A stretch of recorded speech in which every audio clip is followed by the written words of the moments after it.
माँ की खिदमत और जन्नत की बशारत। एक दफा हजरत मूसा अलैहिस्सलाम ने अल्लाह ताला से पूछा, या अल्लाह, जन्नत में मेरा पड़ोसी कौन होगा? अल्लाह की तरफ से इरशाद हुआ, फलां शहर का एक गोश्त बेचने वाला तुम्हारे साथ होगा। हजरत मूसा अलैहिस्सलाम ये सुनकर बहुत हैरान हुए कि एक पैगंबर का साथी एक मामूली कसाई कैसे हो सकता है। आप इसी जुस्तजू में उस कसाई की तलाश में निकल पड़े।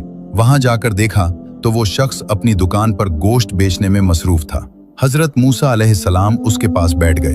जब उसने अपना काम खत्म किया तो गोश्त का एक टुकड़ा कपड़े में लपेटा और घर की तरफ चल दिया। हजरत मूसा अलैहिस्सलाम भी उसके पीछे चल दिए। उसके बारे में मजीद जानने के लिए उसके घर बतौर मेहमान जाने की इजाजत मांगी, जो उसने खुशी से दे दी। घर पहुंचकर कस्साब ने सबसे पहले वो गोश्त पकाया, फिर रोटी पकाकर उसके छोटे छोटे टुकड़े शोरबे में नरम किए ताकि वो बिल्कुल मुलायम हो जाएं। फिर वो दूसरे कमरे में गया जहां एक बूढ़ी और कमजोर खातून बिस्तर पर लेटी हुई थी।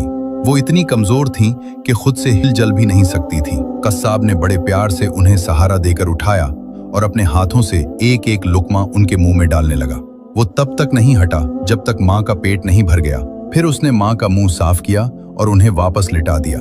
उस वक्त बूढ़ी माँ ने कस्साब के कान में कुछ कहा, जिसे सुनकर कस्साब मुस्कुरा दिया और कमरे से बाहर आ गया। हजरत मूसा अलैहिस्सलाम ये सब खामोशी से देख रहे थे। आपने पूछा, ए अल्लाह के बंदे, ये बूढ़ी औरत कौन है और उसने तुम्हारे कान में ऐसा क्या कहा जिस पर तुम मुस्कुरा दिए? कस्साब बोला, ये मेरी माँ है।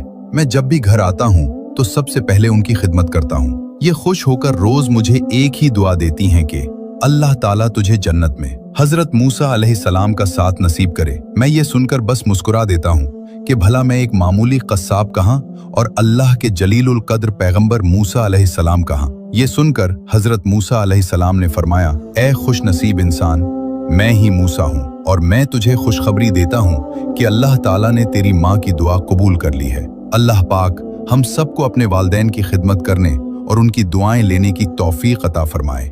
आमीन।